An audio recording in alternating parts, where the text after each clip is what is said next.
LP গ্যাসের দাম প্রায় 1.5 গুণ বাড়ানো হয়েছে। কারা বাড়ালো? কেন বাড়ানো হলো? সরকার বাড়িয়েছে? না, সরকার বাড়ায় নাই। কিন্তু কেন বাড়লো? দেশের প্রায় 3/2 ফ্যামিলি এখন এই সিলিন্ডার গ্যাস ব্যবহার করে। বিশেষ করে ঢাকা শহরে বেশিরভাগ মানুষ এই সিলিন্ডার গ্যাস ব্যবহার করে, যার কারণে সিলিন্ডার গ্যাসের চাহিদা আগের তুলনায় অনেক বেশি। কারণ লাইনের যে গ্যাস, এই গ্যাস কিন্তু ঠিকমতো বাংলাদেশের মানুষ পায় না, তারা ঠিকমতো রান্না করতে পারে না।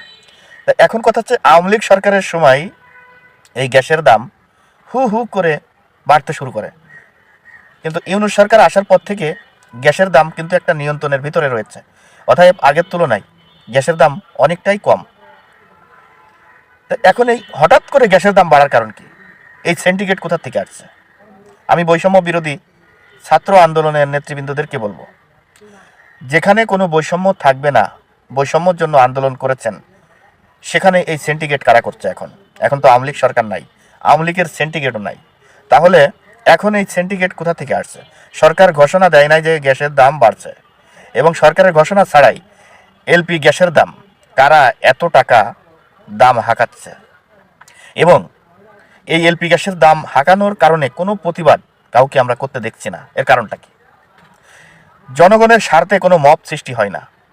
জনগণ যেটা পছন্দ করে না, ঠিক সেখানে মব সৃষ্টি হয়। মব সৃষ্টি করে মানুষ হত্যা করা হয়। কিন্তু এই জনগণের স্বার্থের কাছে কেউ যায় না। আজকে যারা এই এলপি গ্যাসের দাম, যারা 1800, 2000, 2200 টাকা নিচ্ছে যার যার ইচ্ছা মতো, আজকে তাদের বিরুদ্ধে এই সাধারণ মানুষ কেন মব সৃষ্টি করছে না? কেন প্রতিবাদ করছে না? আজকে এই ছাত্র জনতা কোথায়? সাধারণ মানুষ যেই জিনিস পছন্দ করবে সেই জিনিসের পক্ষে আপনারা মব সৃষ্টি করেন না, কিন্তু সাধারণ মানুষের বিরুদ্ধে যায় কেন মব সৃষ্টি করবেন? এখন এই গ্যাসের দাম, এলপি গ্যাসের দাম, সিলিন্ডারের দাম, যারা 12 কেজি সিলিন্ডারের দাম যারা সরকারি নির্ধারিত দামের থেকে বেশি নিচ্ছে, এদের বিরুদ্ধে কঠোরভাবে একটা মব সৃষ্টি করে দেখান। তাহলেই বুঝবো যে দেশের মানুষ এখন এই ডক্টর ইউনূস এবং ছাত্রদের হাতে নিরাপদ।